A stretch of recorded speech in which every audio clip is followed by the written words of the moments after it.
How to use Canva AI presentation feature. First of all, launch the Canva application on your device. Now tap on the presentation icon directly below the main search bar.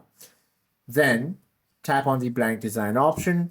Once you're here within the designing panel, you simply have to tap on the templates option from the bottom navigation bar. Now within this, describe your ideal design option, proceed to type in your desired design, or simply describe your exact type.